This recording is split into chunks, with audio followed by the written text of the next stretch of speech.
Hello smart users, Ash here और ये है आईफोन 4।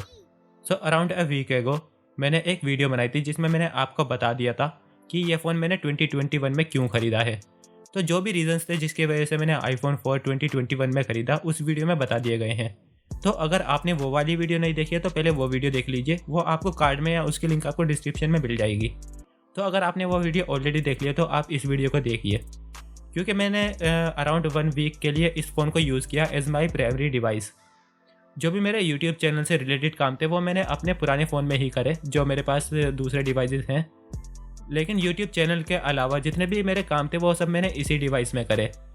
और जो भी मेरा एक्सपीरियंस रहा इस डिवाइस को यूज़ करने का अराउंड 1 हफ़्ते के लिए, वो मैं इस वीडियो में आपके साथ शेयर करने वाला हूँ। तो वीडियो में आगे बढ़ने से पहले मैं आपको सजेस्ट करूँगा, अभी तक आपने फ़ोन स्पाई चैनल को सब्सक्राइब नहीं किया तो सब्सक्राइब कर लीजिए, और ऑलरेडी सब्सक्राइब है तो इस बेल आइकन को दबाइए, क्योंकि इस तरह का ऑसम टेक कंटेंट मैं अपने चैनल पे लाते रहता हूँ।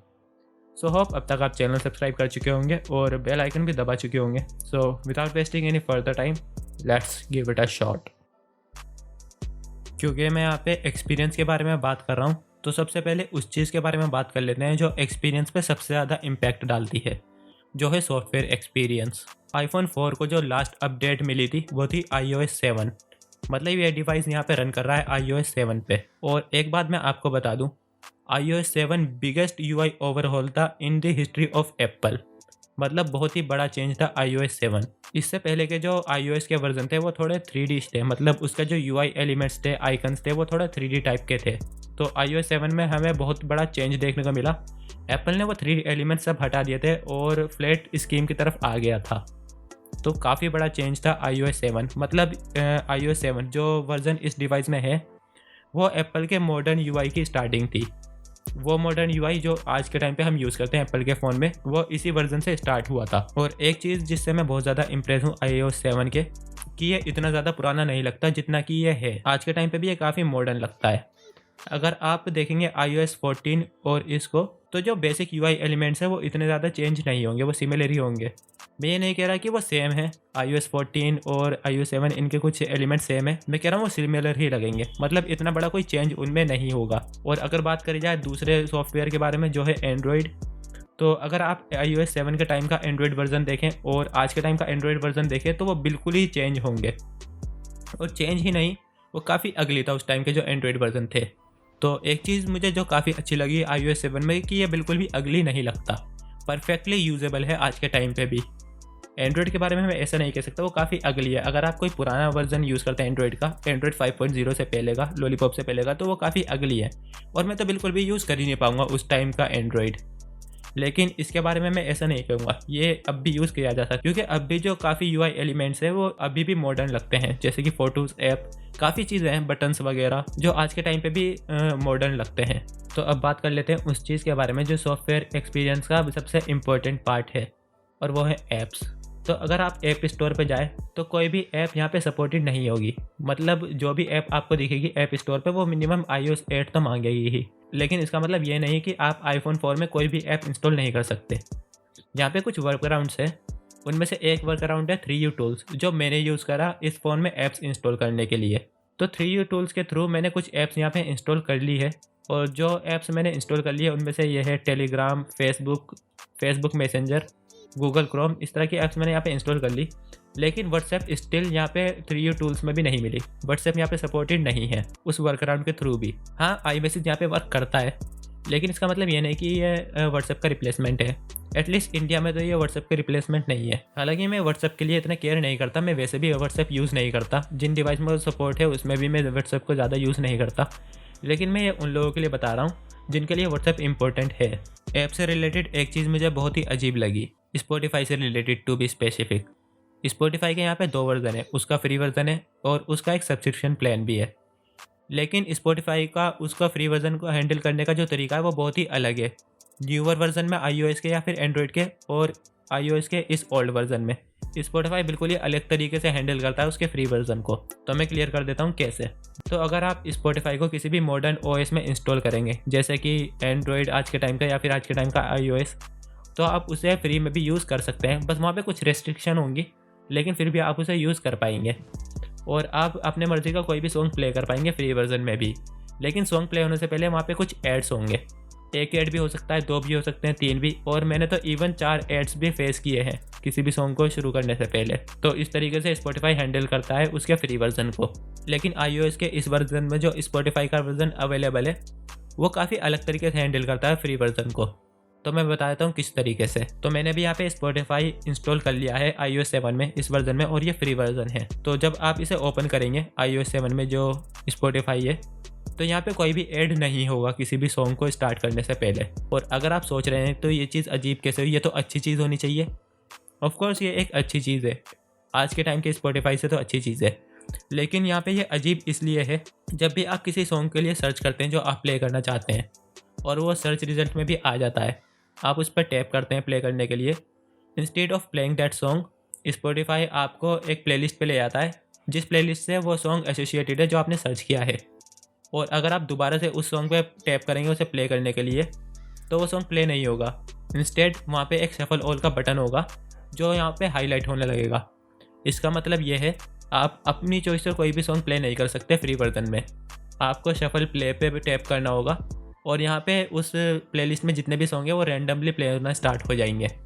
मतलब रैंडम ऑर्डर में सॉन्ग प्ले होंगे, आप अपनी मर्जी से प्ले नहीं कर पाएंगे सॉन्ग को। अब ये चीज़ आपके ऊपर है, आपको कौन सा तरीका ज़्यादा अच्छा लगा। आपको ऐड वाला अप्रोच ज़्यादा अच्छा लगा स्पॉटिफाई का, या फिर ये वाला अप्रोच, ये चीज़ आपके ऊपर है। लेकिन ये चीज़ मुझे काफ़ी अजीब लगी, तो मैंने सोचा इस वीडियो में इस बारे में भी बता दूँ आपको। वैसे तो लुक वाइज iOS 7 बहुत ही अच्छा है, जैसे मैंने आपको बता दिया। ये यहाँ पे इतना पुराना फील नहीं होता जितना यह है, और मॉडर्न ही लगता है। लेकिन कुछ UI एलिमेंट्स ऐसे हैं जो बहुत ही इरिटेटिंग है। कुछ चीज़ें यहाँ पे बहुत ही इरिटेटिंग हो जाती है इस वर्जन में। और आपको इस चीज़ का एग्जांपल देने के लिए एक चीज़ मैं आपको दिखा देता हूँ। यहाँ पे सिर्फ एक कॉन्टैक्ट डिलीट करने के लिए इतने सारे स्टेप लेने पड़ते हैं। बिल्कुल सिंपल सा टास्क है कॉन्टैक्ट डिलीट करना, बिल्कुल स्ट्रेट फॉरवर्ड इसका तरीका होना चाहिए था, बाहर से डिलीट हो जाना चाहिए था, लेकिन ऐसा नहीं कर सकते। काफ़ी सारे स्टेप्स हैं जो आपको लेने पड़ेंगे एक कॉन्टैक्ट को डिलीट करने के लिए। और दूसरी चीज़ ये, आप कॉन्टैक्ट्स क्या, यहाँ पे काफ़ी सारी चीज़ें ऐसे हैं जिन्हें आप सिलेक्ट नहीं कर सकते। मतलब मल्टीपल कॉन्टैक्ट आप डिलीट नहीं कर सकते, 1 बाय 1 ही आपको करना होगा। और 1 बाय 1 में भी इतने सारे स्टेप्स हैं एक कॉन्टैक्ट को डिलीट करने के लिए। तो सिर्फ कॉन्टैक्ट से रिलेटेड ही नहीं, ऐसे यहाँ पे और भी काफ़ी चीज़ें हैं जो काफ़ी इरिटेटिंग हो जाती है। हालांकि यहाँ पे एक ऐप है जिसके थ्रू आप multiple contacts at the same time delete कर सकते हैं, लेकिन इतने छोटे से टास्क के लिए एक ऐप हमें इंस्टॉल करनी पड़ जाए, ये चीज़ एक्सपीरियंस को काफ़ी इरिटेटिंग बना देती है। तो लुक वाइज तो iOS 7 काफ़ी अच्छा है, मॉडर्न है, लेकिन प्रैक्टिकल यूज़ के हिसाब से कभी कभी काफ़ी इरिटेटिंग हो जाता है ये।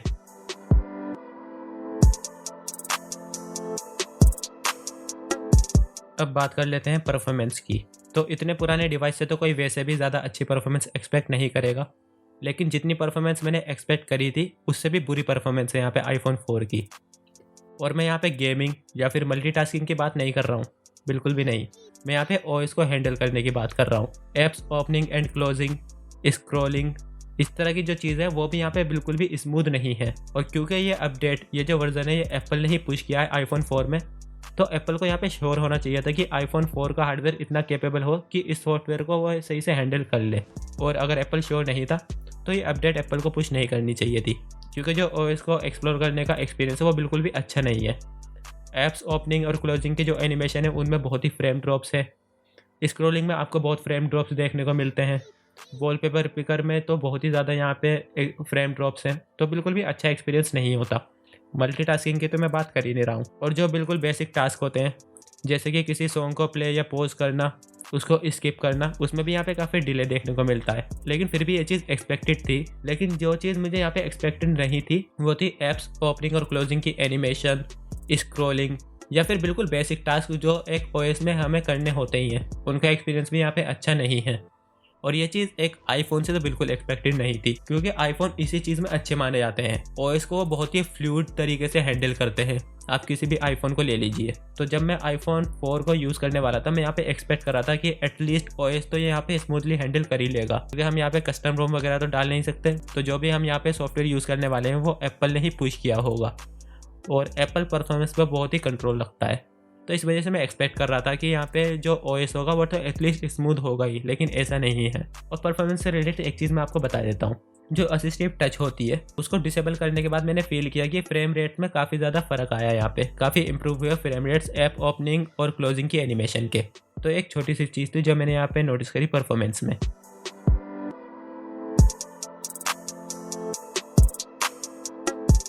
इस फ़ोन ने अपनी एज सिर्फ सॉफ्टवेयर और परफॉर्मेंस में दिखाई है, हार्डवेयर में नहीं। और इस चीज़ का एग्जांपल है इस फ़ोन के स्पीकर्स। तो स्पीकर यहाँ पे बहुत ही अच्छे हैं, बहुत ज़्यादा अच्छे मैं बोलूँगा यहाँ पे। ये लाउड तो नहीं है, बिल्कुल भी लाउड नहीं है, लेकिन इनमें इतनी ज़्यादा डिटेल है कि मैं बहुत ज़्यादा शॉक हो गया जब मैंने इसका आउटपुट देखा। बहुत ज़्यादा डिटेल थी आउटपुट में जो इस स्पीकर से आ रहा था। तो आज के टाइम के जो मिड रेंज डिवाइस है वो इससे लाउड तो बहुत ज़्यादा होंगे, लेकिन उनमें डिटेल बिल्कुल नहीं होती। और एक साइड नोट, अगर आप सोच रहे होंगे कि ये 2 स्पीकर हैं बॉटम में, तो ये 2 नहीं है, इनमें से सिर्फ एक स्पीकर ही वर्क करता है। दूसरा जो कटआउट है वो सिर्फ एस्थेटिक्स के लिए है। यहाँ पे बटन्स यहाँ पे बहुत ज़्यादा यूनिक है। ये जो सर्कुलर डिज़ाइन है ये बेस्ट डिज़ाइन है ऑफ ऑल टाइम। तो सिर्फ डिज़ाइन ही नहीं, इनकी जो क्वालिटी है वो भी बिल्कुल अलग लेवल पर है। बहुत ही ज़्यादा टेक्टाइल है ये बटन और बिल्कुल भी वोबल नहीं करते, ज़ीरो वोबल। और इनकी जो क्वालिटी है वो किसी भी मिड रेंज से अच्छी है, आज के टाइम के मिड रेंज से। तो ये चीज़ मुझे बहुत ज़्यादा अच्छी लगी आईफोन में, जो बिल्ड क्वालिटी है बिल्कुल अलग लेवल की है, टॉप नॉच। बेस्ट पार्ट मेरे एक्सपीरियंस का रहा इसका फॉर्म फैक्टर, इसका साइज़। ये प्रॉपर वन हैंडेड डिवाइस है। और अपनी पिछली वीडियो में मैंने बोला था कि मैं इस डिवाइस को यूज़ करने वाला हूँ जब भी मैं कहीं घर से बाहर जाऊँगा। तो मैंने अपनी सिम इस डिवाइस में डाली कॉल्स अटेंड करने के लिए।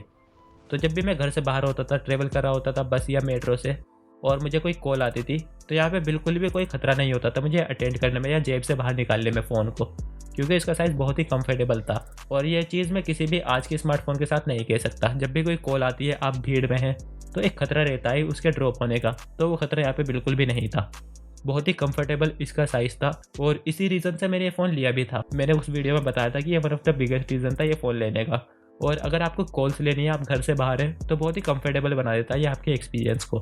और मैं सभी को ये चीज़ सजेस्ट करूंगा, जब भी आप घर से बाहर जाते हैं छोटा डिवाइस कैरी करिए अपने साथ, और उस चीज़ के लिए आईफोन 4 बिल्कुल बेस्ट है। बैटरी की अगर मैं बात करूं तो जितनी मैंने एक्सपेक्ट की थी उससे तो अच्छी ही है। हालांकि ये चीज़ आपके डिवाइस के बैटरी हेल्थ पे डिपेंड करती है, लेकिन इस पर्टिकुलर डिवाइस में जो मेरे पास है इसकी बैटरी हेल्थ काफ़ी स्टेबल है। तो एक सिंगल चार्ज में मेरा पूरा दिन निकल जाता था बैटरी में। तो इसलिए जितनी मैंने एक्सपेक्ट करी थी उससे तो अच्छी ही है बैटरी। और अगर आप कैमरा के बारे में जानना चाहते हैं तो वैसे तो मैं सोच रहा था कैमरा के बारे में बात ना करूं, फिर भी अगर आप कैमरा के बारे में जानना चाहते हैं तो एक बात मैं आपको बता देता हूं, ये एक 10 साल पुराना डिवाइस है। कैमरा से आप कुछ एक्सपेक्ट ना ही करें तो अच्छा है। तो स्मार्ट यूजर्स, ये था मेरा एक्सपीरियंस आईफोन 4 के साथ में 2021 में। वीडियो अच्छी लगी तो वीडियो को लाइक ज़रूर करिए, और अगर आप मेरे किसी पॉइंट से डिसएग्री करते तो मुझे कमेंट्स में बताइए। और अगर आप आईफोन 4 से रिलेटेड और वीडियोस चाहते हैं तो भी मुझे कमेंट्स में बताइए। तो बस इसी के साथ साइन ऑफ करते हैं आज की वीडियो को। Be smart, stay smart.